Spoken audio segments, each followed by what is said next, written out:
Hello, everyone. Welcome to the Advanced Branding Collaborative. It's September 2nd, 2020, and we're glad to have you with us. Tonight, we have a very special spotlight guest. Her name is Mel Mason. She is the Clutter expert. Mel, welcome to the group.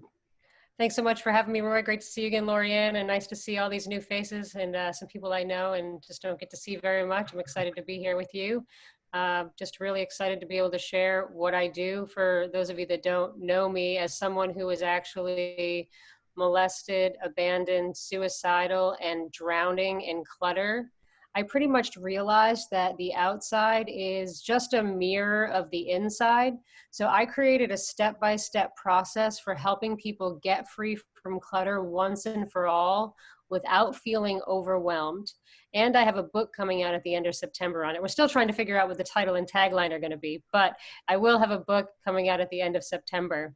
And I think what really sets me apart and what I do is a lot of clients want to come and they want to focus on the physical clutter. They want you to help them with the closet. They want you to help them with the garage or the office. And you do that work and then they wonder why the clutter comes back.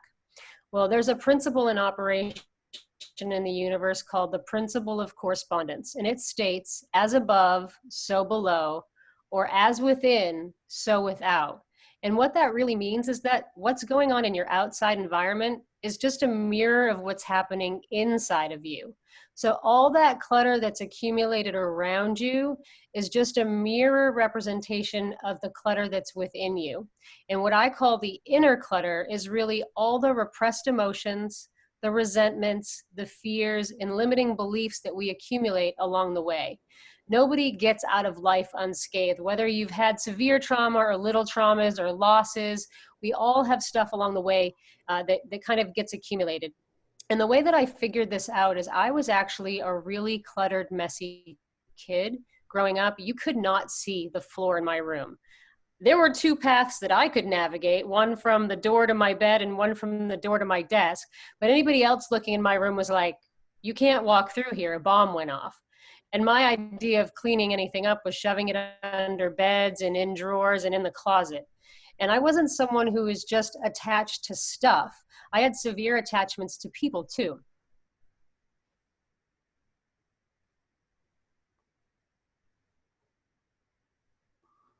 Oh, is that her internet that went down?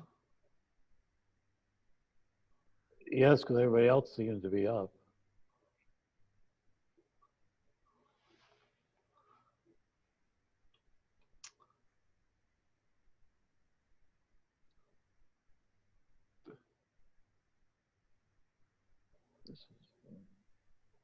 Did you send her a?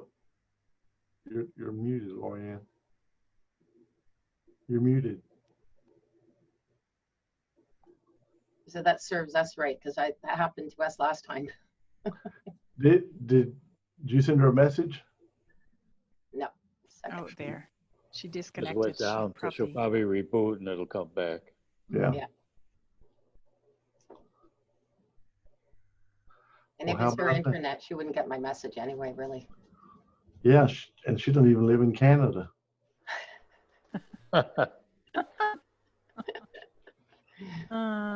He's making that joke because my internet goes down on a fairly regular basis.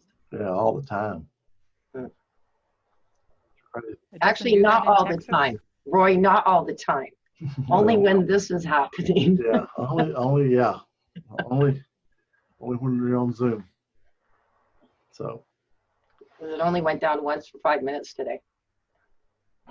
Well, while she's gone, do we want to go around and introduce ourselves? Yeah. Linda, do you mind going first since you're up in the top? Okay, well, sure. See, I'm here.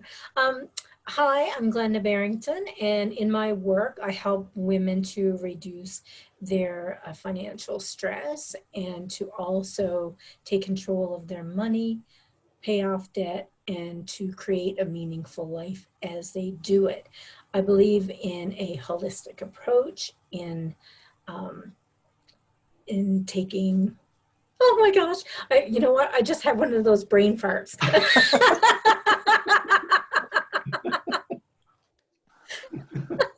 But I have believe in a holistic approach when I deal with my clients, because it's more than just, you know, creating spending plans and stuff like that, because we have to look at mindset and all those fun things. And I'm in Elmont, Ontario, Canada. Okay, thanks. Lorianne?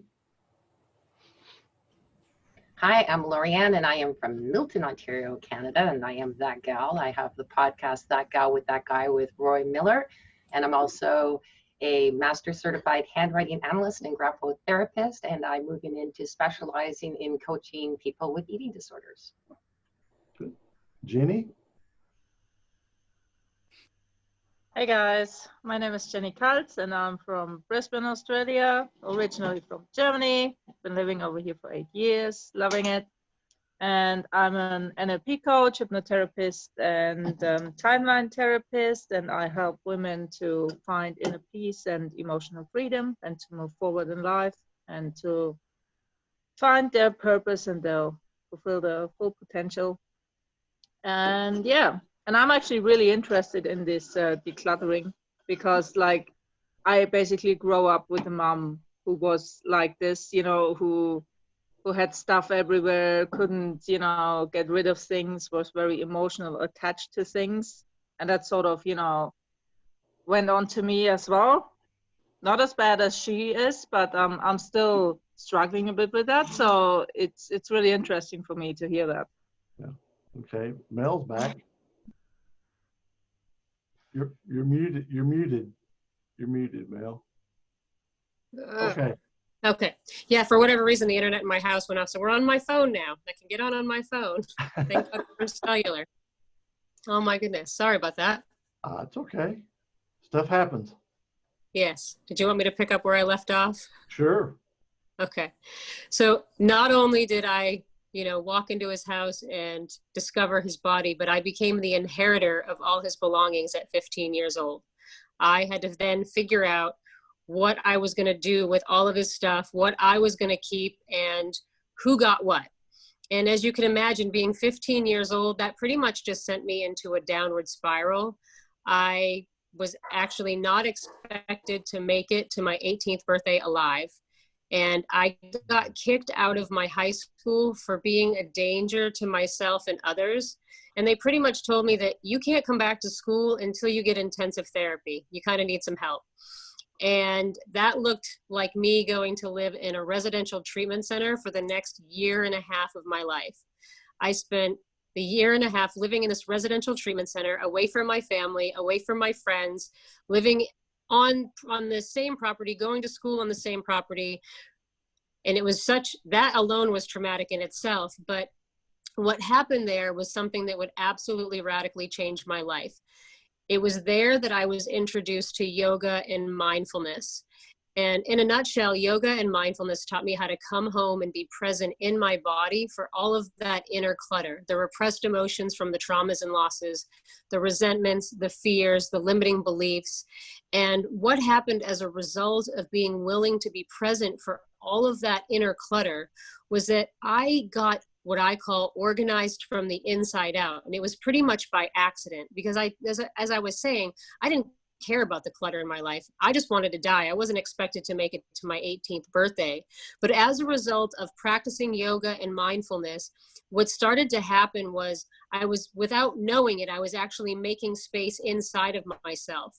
And by making space on the inside, because the outside is just a mirror of the inside, I naturally had to start creating space in my outside environment. So I spontaneously started looking at the clutter that had accumulated in my life, little by little.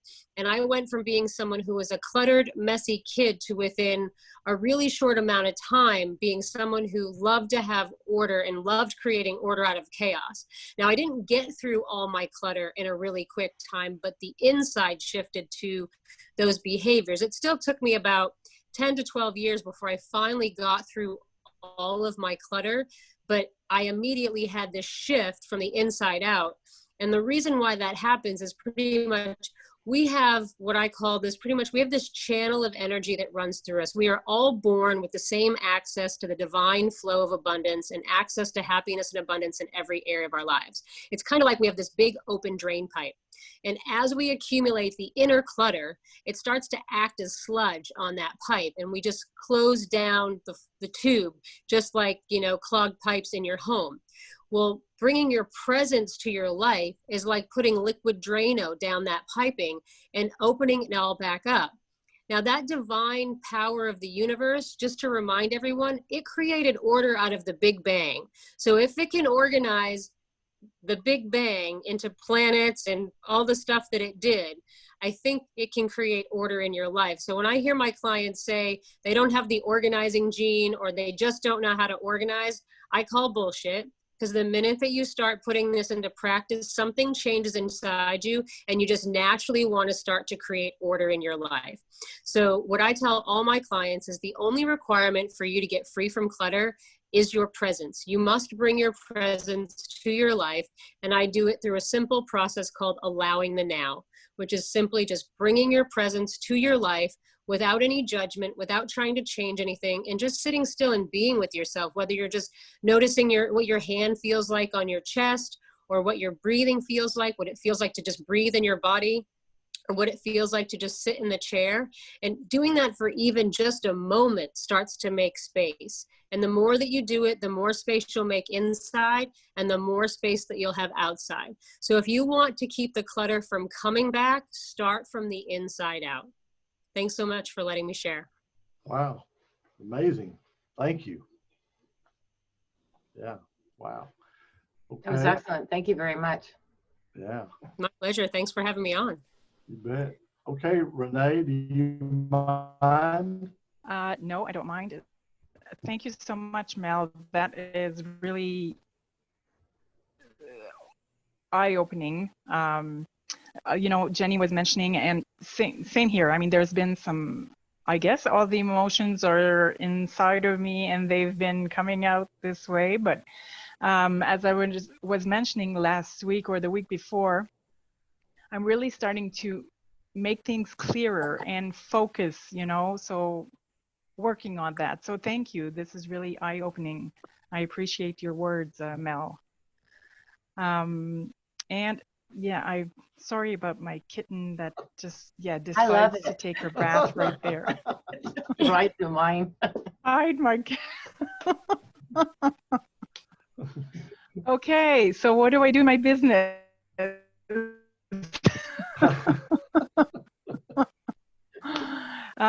Yes, hang on. I'm really shy now. Don't worry. Okay. Let me get some cue cards. I'll get some cue cards. Name, where you're from, what you do. Yeah, that's it. Sorry. Okay, so my name is Renee Chamberlain. I live in Alfred, Ontario, Canada. And in my business, I am a spokesperson for an online wellness shopping club. We are all consumers. We all purchase our daily essentials. And I show my family and my friends a different place where they can get their daily essentials, where it's really much safer, where we can get higher quality at a more economical price. And I've really seen, you know, changes in people's health and wellness in doing this type of work. And my second nature is really to help people. And I guess that's what I do in my business, is I help people. So thank you for having me. Thanks again, Mel. Yeah. Doc, you want to go next? Sure. I'm Dave Grayson. I lived in Chicago for 77 years. Moved to Wisconsin when I retired, and taught for 40 years, and was at a talk show on internet radio when it first started about 5 years ago. Did that for a year or so, and that was fun. Then we got all the podcasting, so that's that was precursor to podcasting. Excuse me. But just enjoying life and having a good time. Okay, thanks. Wendy, I don't know if Wendy's here or not. She may be gone away. Okay, I'm Roy Miller. I'm from Dallas, Texas, and I'm a podcaster with Lorianne. We're partners in podcasting. We're having a blast, enjoying it a lot, meeting some really interesting people, having fun, right, Lorianne? Did Jenny introduce herself? Yes. Okay. Yes. Wendy's the only one that didn't, but she may not feel like it. So.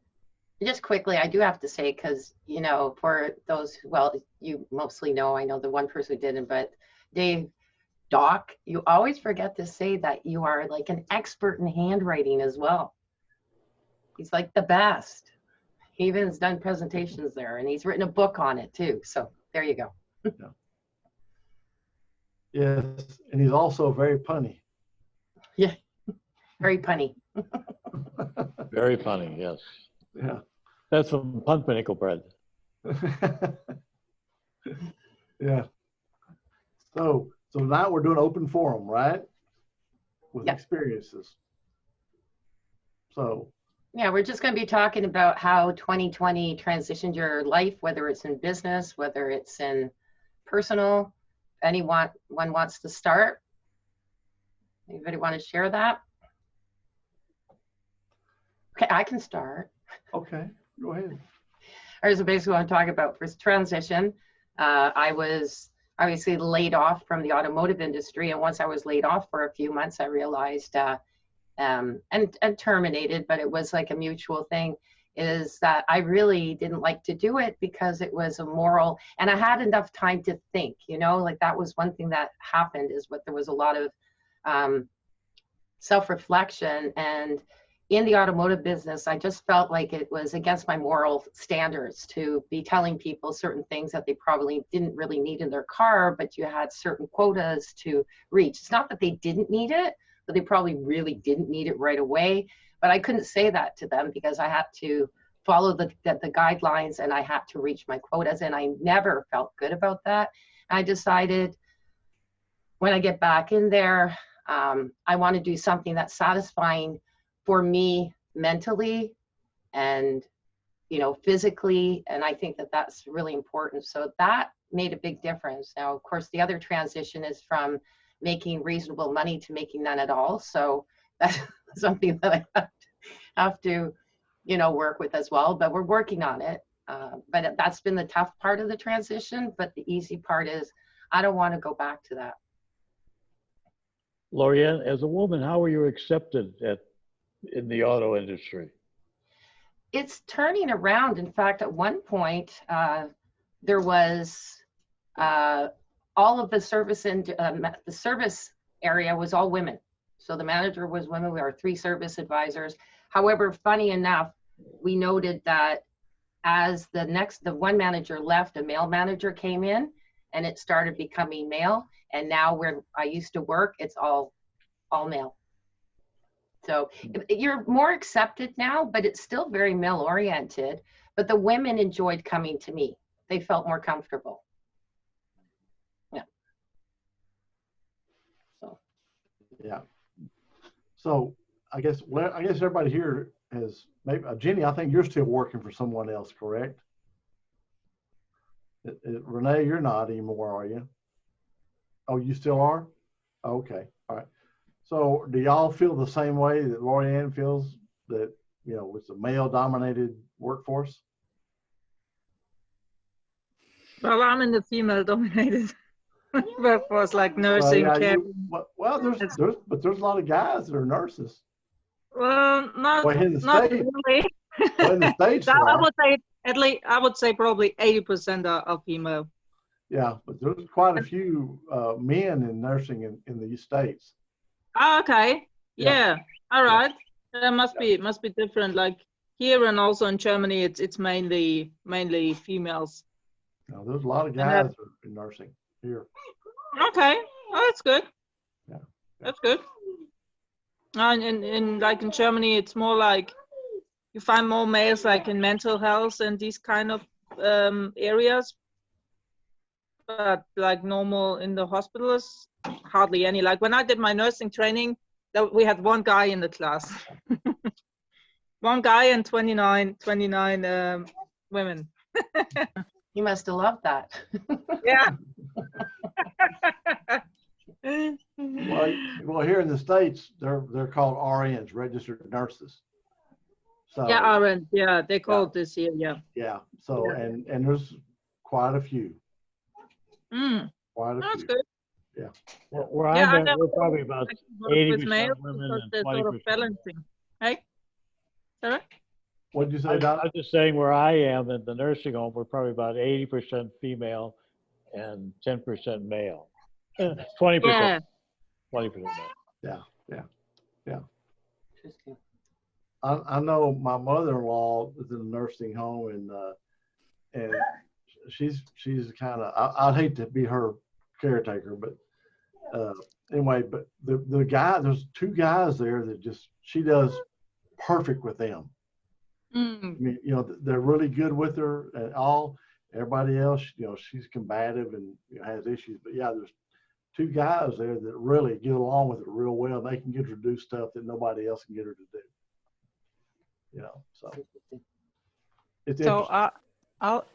I'm the opposite. Where I work, my day job is helping my brother with his business, and he raises and moves houses. I had an uncle that did that. Yes.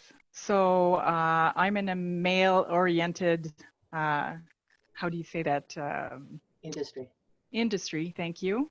And I meet with customers all the time, and then I tell them that, yeah, this can be done and we can raise this house and then we'll move it. But then this one might be too heavy because it has brick, right? So, and then sometimes they're like, really? You're telling me all of this? And but I was brought up in, my dad was in the same industry. So I know that dialogue, that conversation, right? I've heard it all my life. So yeah, so just to show that it's a different do any of them ask you to say, well, can I talk to one of the guys? They haven't said it personally. But I do say it. At one point I'm like, I'll let you talk to the boss. Yes. We didn't have too many of those, but we did have one, and he was just outright, I won't speak. He came up to the counter when it was just women, and he said, I will not speak to, at that time we had a male manager though. So he says, I will not speak to women. So we had to get our manager out to talk to him. That was it. He was not going to speak to women about his car. And the service manager next to me, she's been in the industry for 20 years. And let me tell her, she was like brilliant in it. Yet, nope, didn't matter. Like I couldn't believe it. Well, I could, but it was kind of pretty straight up front. Well, go ahead, Renee. Where I live, in the town I live, there's two garages where you can go have your car fixed. There's only two of them. And yeah, they have that mentality, and I'm like, just explain it to me. I mean, I'm an intelligent person, an intelligent woman. I'm going to understand what you say to me, but it's kind of, yeah, just leave me your car. I'll fix it. It's okay. Bye. And I'm like, ew. Actually, today I was even thinking about finding someone else outside of town because I hate that. I'm sorry. That's a strong word, but like I can't. Come on. It's disrespectful because they don't allow to explain to you and allow you the right to know what's going on. Correct. Yeah, I'm paying for this service. I'd like to know what you're doing. So that kind of reminds me back probably in the mid 80s. My wife was going to go look at a new car, and I was working, so she took my sons with her, and they're out there in the car lot. She's walking around, nobody's coming up to her, So finally, this guy comes up and says, "Well, can I help you?" And she goes, "Well, yeah, I want to get this kind of car. What do you have to offer?" So the guy says, "Well, we've got this." He said, "Well, I'll tell you what. Why don't you come back with your husband? We'll do a test drive and this and that." And she goes, "My husband's got nothing to do with this. I'm buying this car. He don't have a say in this." Good for her. and she said, "As a matter of fact, tell you what, thank you. I'm out here." And she would not And they had a car she really wanted there, and she would not go back to that dealership to buy the car because of that. And then she went to another dealership, talked to a girl there, and she told what happened, and she goes, yeah, unfortunate. And so, but she bought the car from the girl. And then I was going to buy later on, I was going to buy a truck at this. I said, I think I want it. She goes, no, we're not going there. Well, why not? That's one that, I said, well, no, we're not going there. Okay, all right. But yeah. And the sad thing, it takes one person. Like I was feeling the same way when we were getting a van, and I asked him a question, and the guy went like this to my husband, which you know that joke, right? Why do blondes wear shoulder pads so they don't hurt themselves when they go like this? And I knew the joke, and I looked at him. I told my ex-husband, I said, I don't want to buy from him. He goes, you know what? It's the cheapest van. It's got the lowest. And he goes, just bite your tongue and get it. So when I went, there was a button to push, when you have to go into overdrive if you're pulling something. And I asked him, I said, what's that button? He goes, don't push it. I said, I want to know what that button is. He had to get out and go and ask somebody what that button was. He didn't even know. I went, yeah, who's this now? But you find that nowadays there's a lot of women will go in with their husbands, and they really are the ones that are making the final choice of the car that's being purchased in a lot of, it's quite often, more often than people think, that the wife has, the final say in it. Yeah. Not the husband. Well, in my industry, when I started out in the early 70s, there was 3 girl apprentices in school, and all of them were very smart, hard workers. They became good electricians. But anyway, but those, when I worked on a job with one of them one time, and they did everything they could, the guys, the foreman and all the guys, to make everything hard for her. They gave her every dirty job, every nasty job, just tried to make it hard. And they go, well, she can't do it, she's one of the guys. But they made it through. They all excelled. But I never really thought that was fair. I mean, I think it's, if it's your turn to do whatever, do it, fine, but not go out of your way. And in the industry, as I went into the office and started dealing with general contractors, there was a lot of women that were estimators or project managers. And, and so and that's something you really didn't see back in the 70s. Later on, mid to late 80s and on up, you started seeing more women that were in estimating or project management for general contractors. And most of them I dealt with they were pretty good. So, yeah. I just don't see that, if you can do the work, man, woman, black, white, it doesn't matter, in my opinion. You deserve the money, period. I don't think a woman should make less for doing the same job I'm doing. But you see a lot of people that do. Not as bad as it used to be, but it's still there. It's still there, yeah. Yeah, and I think it also really depends, what you grow up with, what role models you have, what your parents believe are around that, that really has an impact on it as well, I think. Oh, for sure. Yeah. So Roy, you work your business full time, or you don't have a different? No, I'm retired. Yeah. Okay. So basically, all I'm doing right now is podcasting with Lorianne. Okay. Yeah. Okay. Very nice. Yeah. We're podcasters. Yeah. That's it. So that was, but my transition.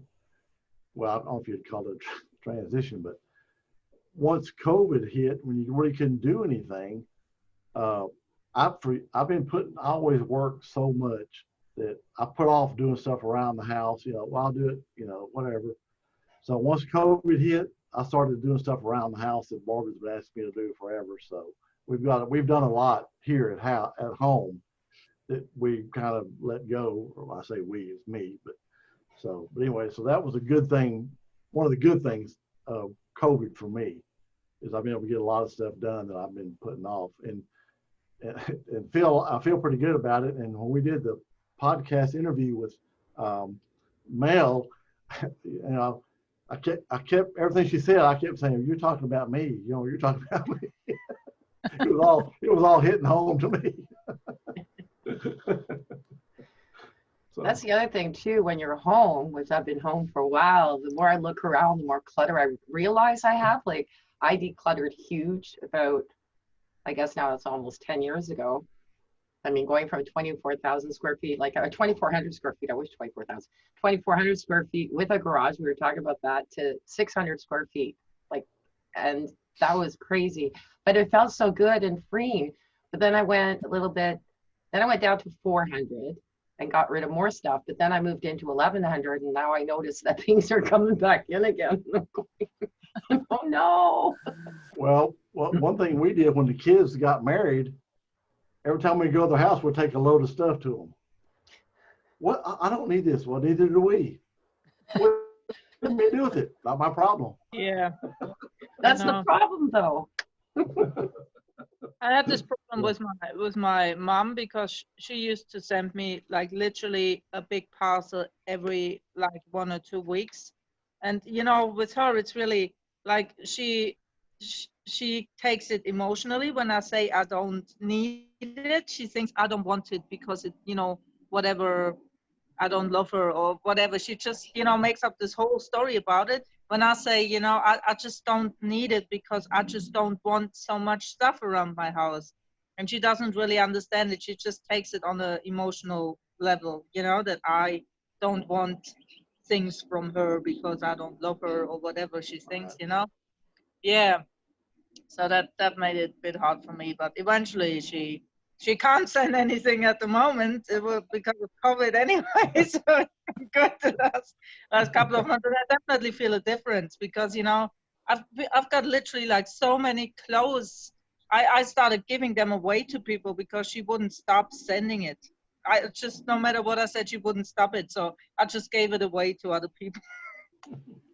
And that's a bit hard because my mom's exactly the same. I'm almost afraid to go see her because I know I'm going to have 2 big, huge bags of something or another.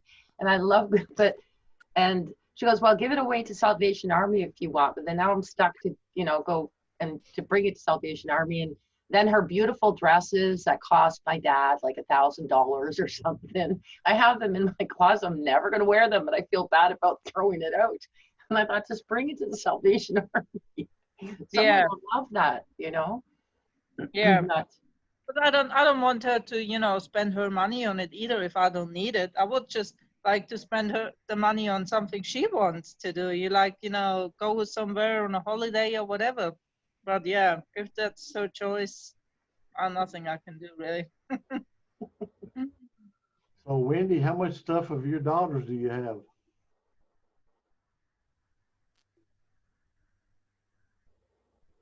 Too much.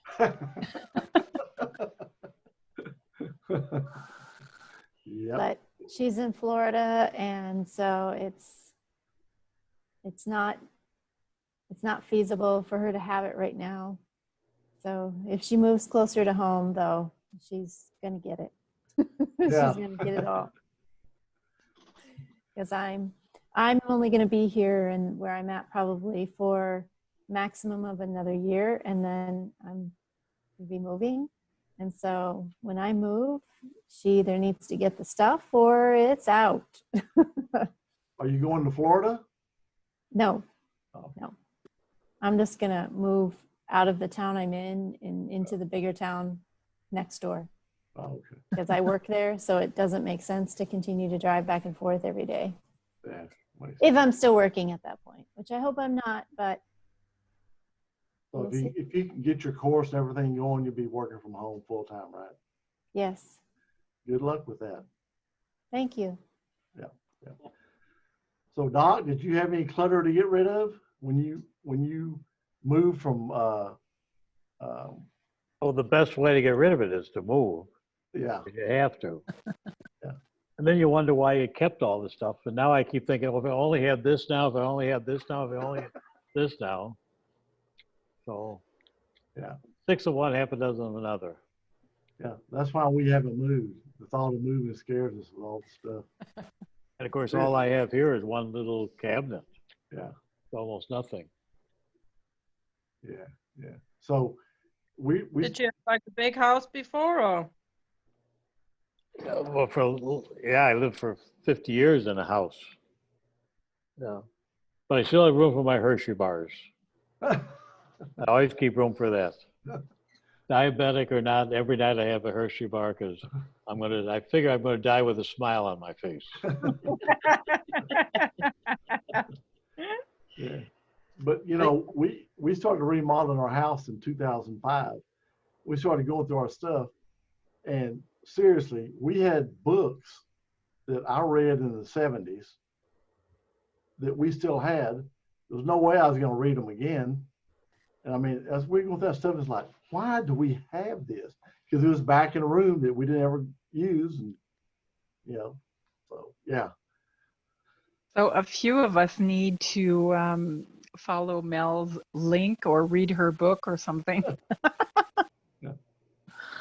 Definitely check out her page or what she has on Facebook. Yeah, Yes. yeah. It was pretty interesting talking to her because you know she just and because you know you look at your stuff and it's so overwhelming, right? It's like, where do I start? You know, and she just tells you, you know, start at 1 square foot, Makes sense. wherever it is, and do that one space, and then just you know, and it makes sense, you know. Just don't look at your whole garage. To go to one spot and make 3 piles, keep, you know, donate, throw away, whatever, and then Yeah. you get down to that keep pile and you find a way to organize it and put it up. So, And I like what she said too, is put on a timer. Yeah. An hour a day. If you go a little bit over, fine. But if you overdo it, then you're just going to overexhaust yourself. yeah, no more than 2 hours. No more than 2 hours. Yeah. So Glenda, do you have any adventures with Clutter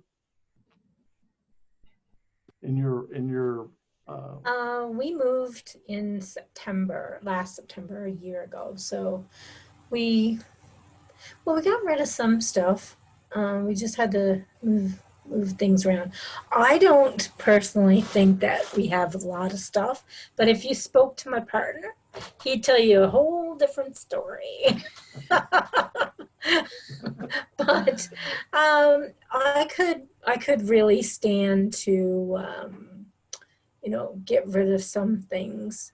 And I think it's just, sometimes it seems like it's just like such a chore. You know, I mean, I wouldn't be able to live if I had to kick stuff out of the way or there was stuff piled around me. Unless now you saw my office is like bomb struck up. But like I like space, but I haven't, like, I'm not a minimalist. Let's put it that way. So. well, I can tell you this: the older you get, the more minimalist you become. Believe me. Yeah. Well, you know what? When we That's not entirely true. no, this is true. I know last year. Oh my gosh, a little over a year ago. Anyway, my mom passed away, so we went out home to get the house ready. We were going to sell it, and it's one of those things, you know. I know that the things she held on to meant something to her, but it was so funny because the year before that, she and my sister were out home, and she was saying to my sister, "Oh, here, do you want this?" Like, this was stuffed animals that she had from when we were kids. My sister says, "Oh my God, I don't want that ratty old thing," you know? But this is the thing, everything that she held on to, she felt that she was holding on to for a purpose. But when we got there, and it's like, holy crow, you know, what were you doing with all this stuff, woman? Okay. And I think we don't realize that the person that's coming after us or whatever, they don't have that same emotional attachment. And I think that's why, after I saw that, like, I mean, she wasn't a hoarder or anything like that, but it's just like, you know what, why am I holding on to stuff that really doesn't mean anything to me, that I really don't have, you know, it doesn't useful. I don't have a care for it one way or the other. Like there's some things that I won't part with because, you know, I'm really connected to. But there's a lot of stuff that I look at and it's like, if Marie Kondo or whatever her name was went through here, she'd be like, boop, boop, boop, boop, boop. Because there's no joy, there's no love. It's just there. But sometimes I think we fill the space around us because we can't, you know, it's like Mel said, I really, really loved that little thing she did there. But yeah, whatever you're feeling on the inside, you're just trying to fill yourself, right? Your space, there's something lacking. I don't know. Yeah. But anyways. Yeah, I'm kind of like Doc. That was a long. I'm like Doc. You know, that stuff I had, and I get rid of it. Then I need it a week later. I've had it for 20 years, and I didn't need it. Then I get rid of it, and a week later I need it. I'm like, I know. That's why I held on to stuff. Yeah. Hey, Wendy, didn't you have to clean your grandmother's house out or something here a year or so ago? No, it was my boyfriend's mother's house. Oh, did you have the same kind of experience that Glenda had? Well, not me, because none of it meant anything to me, but he had that experience with some of it. But I mean, it was a nightmare. It was every weekend for 3 months, both days of the weekends, anywhere from 4 to 8 hours a day we spent going through and throwing stuff. We filled up an entire dumpster full of junk. And then there was still stuff that the family wanted, you know, to keep for her, but then after she was gone, you know, things that they would split up.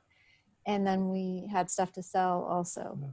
And I called my mom and I told her how much I loved her and appreciated the fact that she already got rid of a whole ton of stuff. So I don't ever have to go through that again. Yeah. It's hard going through somebody else's house and their stuff. It really, no matter who, if it's your in-laws or cousin or your parent, it's just hard going through somebody else's stuff. Mm-hmm. Especially when there's. Yeah, it's almost like an invasion of privacy or something. Yeah, I've had to do it a few times, and it's just not a comfortable feeling. It's especially hard when the person's still living. Yes. Yeah. Well, I have a little, well, it's not really my side gig, but I work for a company, and what we do, we help seniors move. So what that entails is that we go into their home and we pack up all their stuff, and then we move them. Well, the movers move them, and then we unpack it. And I've only done a couple of jobs so far, but it's so sad to see a house full of whatever, and then all of a sudden, you know, you're asking this person, because a lot of times what happens is that they haven't gone through it, and so you're trying to do your job because you only have so much time to do it, and you're saying, well, okay, do you want to keep this? Do you want to release this?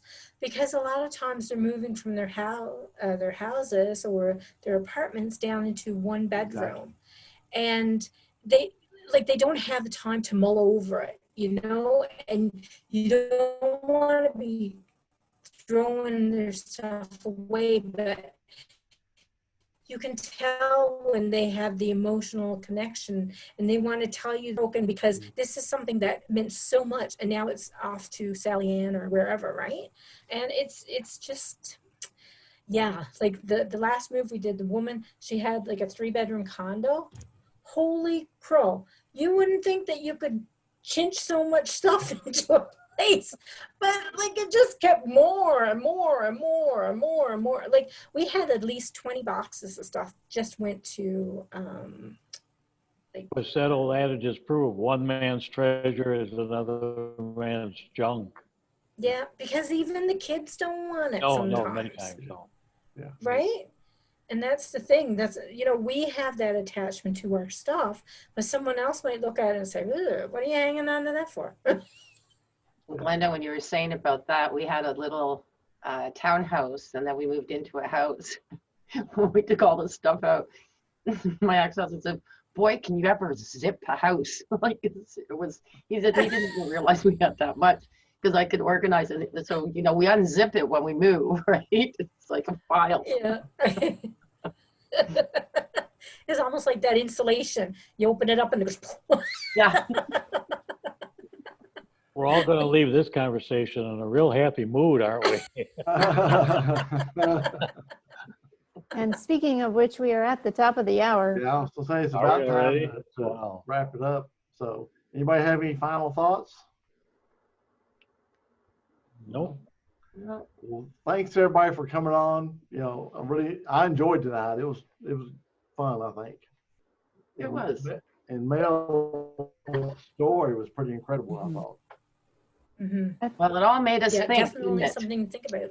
Yeah. It did. Good. And is it possible to leave like her, are we allowed like to follow her on Facebook? Like, can you leave the link send that her we a friend, can, send her a friend request. Yeah. okay, can leave the link with her name, maybe her full name, because I didn't get or I Okay, don't remember. so what I would do is do a search for Yeah, I Mel found her. Robertson, because she's going to change it to Mason, but right now it's under Mel Robertson Mason. So if that comes up, you'll know Okay. that it's her. Okay, Okay. sounds That's good. it. If you have any trouble, let us know. We'll see if we can help you out. Okay, thank you everyone Okay. for right. letting me be on. Hey, Oh. thank you. Yes, thanks for Always coming, good to see everyone. everybody. Have a great Bye. week. All right. Okay, bye. You too. Yeah,